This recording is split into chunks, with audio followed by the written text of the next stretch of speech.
पद्धति में बदलने के, मात्रक को एक पद्धति से दूसरे पद्धति में बदलने के लिए। दूसरा उपयोग जो होता है समीकरण के जांच में ना, जैसे कि ना यदि कोई भी भौतिक सूत्र का समीकरण है उसको उसके क्या था जांच में। तीसरा सूत्र होता है सूत्र के सत्यापन में। पहला उपयोग क्या होता है ना ए मात्रक के एक पद्धति से दूसरे पद्धति में बदलने के लिए। दूसरा उपयोग होता है समीकरण के जांच में यानी कोई भौतिक सूत्र का समीकरण है उसके जांच में। और तीसरा उपयोग होता है न भौतिक सूत्र के सत्यापन में। तो आओ सबसे पहले हम प्रत्येक को बारी बारी से पढ़ेंगे। सबसे पहला सूत्र है ना, सबसे पहला है मात्रक के एक पद्धति से दूसरे पद्धति में बदलने के लिए। मात्रक के एक पद्धति, मात्रक को एक पद्धति से दूसरे पद्धति में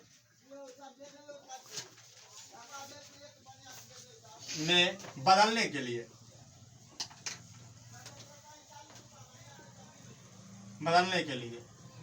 मात्रक के एक पद्धति से दूसरे पद्धति में बदलने के लिए इसका हम लोग उपयोग करते हैं। आओ सबसे पहले मात्रक एक पद्धति से दूसरे पद्धति में बदलते हैं कैसे। जैसे कि मेरे पास क्या कहता है 1 मीटर या 1 न्यूटन बल ना, यानी 1 न्यूटन बल कहता है सीजीएस पद्धति में क्या होगा। सीजीएस पद्धति में क्या होगा यानी 1 न्यूटन बल कितने डायन के बराबर होगा। न्यूटन क्या एसआई पद्धति है, डायन क्या सीजीएस पद्धति है। तब 1 न्यूटन का बल जो होता है वह सीजीएस में कितने बराबर होगा उसको देखना है। अब सबसे पहले इसके लिए सूत्र होता है, इसके लिए फॉर्मूला होता है N1 M1 पर पावर A गुने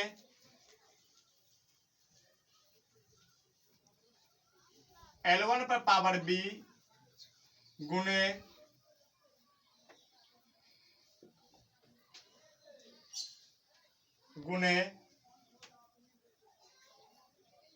T1 पर पावर C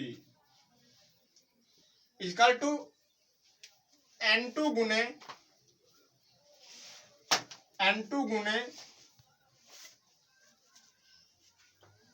L1, यहाँ पे L2 पर पावर A M2 पर पावर A गुने L2 पर पावर B गुने T2 पर पावर C। या ऐसे नहीं याद रखेंगे, अगर सपोज करो हमको क्या था N1 दिया हुआ N2 निकालना है तो उसके लिए क्या था formula N2 equal to M1 बट्टे M2 पर पावर A गुने L1 बट्टे L2 पर पावर B गुने T1 बट्टे T2 पर पावर C। यानी N2 बराबर या इंटू N1 जैसे कि देखो, जैसे एग्जांपल देखो इसका 1 न्यूटन बल कितने डायन के समान है, ऐसा डायन नहीं समझना गांव घर वाला डायन डायन है, वो डायन होता है, ऐसा होता भी नहीं है। अब देखते हैं अब बल। सबसे पहले तो हम देखेंगे किसको, भौतिक राशि में कौन सा राशि बल है तो बल। अब बल का बीमा क्या होता है इसको देखेंगे। बल का बीमा क्या होता है M L T इनवर्स 2। बल बीमा क्या होता है M L T इनवर्स 2। अब देखेंगे, अब आओ N1। अब हम लिखते हैं एक तरफ से N1 L1 M1 L1 T1, इधर लिखते हैं N2 T2 M2 L2 T2, सबको लिख देते हैं। आओ इसको पुट करते पहले। बल 1 न्यूटन, मात्रक देखो क्या कहता है 1 न्यूटन। न्यूटन क्या ऐसा मात्रक है। अब किसमें पूछ रहा है डायन यानी सीजीएस में पूछ रहा है। तो हम आओ अगर एक पक्ष को एसआई मान लेते हैं, एक पक्ष को सीजीएस मान लेते हैं। तो मान लो हम इसको एसआई मान लेते हैं और इसको सीजीएस मान लेते हैं। तो आओ देखते हैं N1 बराबर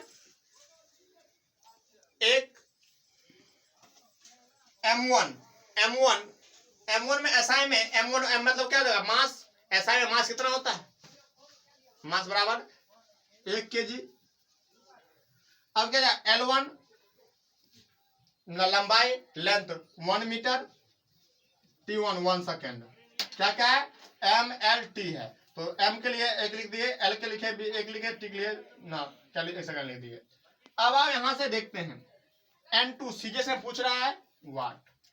M2 बराबर M2 मास 1 ग्राम, L2 1 सेंटीमीटर, T2 1 सेकेंड लिख दिए।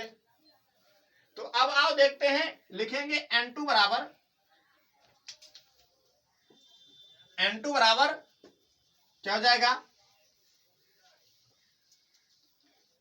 N1 यानी 1 गुने M1 1 kg, यानी फॉर्मूला लिखते हैं N1 इंटू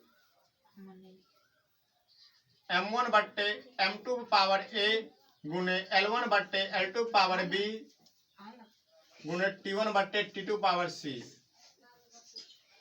आओ अब देखते हैं N2 बराबर N1 का वैल्यू कितना हम लिखे 1, M1 का वैल्यू 1 kg बट्टे M2 का वैल्यू 1 ग्राम, तो 1 ग्राम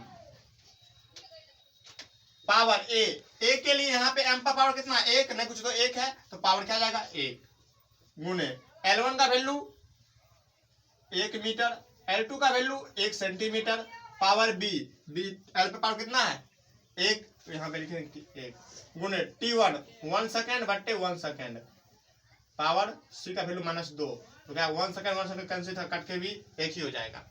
अब इसको कन्वर्ट करो, N2 बराबर क्या जाएगा 1 kg ना, इसको काटो तो कटेगा नहीं कटेगा, kg को ग्राम में बदल दो चाहे ग्राम को kg में बदल दो, तो हम kg को ग्राम बदलते हैं, क्या जाएगा 1 गुने 1 kg बराबर 1000 ग्राम बट्टे 1 ग्राम गुने 1 मीटर बराबर कितना जाएगा 100 सेंटीमीटर, 100 सेंटीमीटर बट्टे 1 सेंटीमीटर, तो क्या जाएगा 100 centimetre, centimetre cancel, gram cancel, तो काट के कितना जाएगा 1 गुने 10 पे पावर कितना जाएगा 5, यानी क्या जाएगा 1 गुने 10 पे पावर 5, यानी 1 न्यूटन बराबर कितना हो गया 10 पे पावर 5 डायन के बराबर होता है।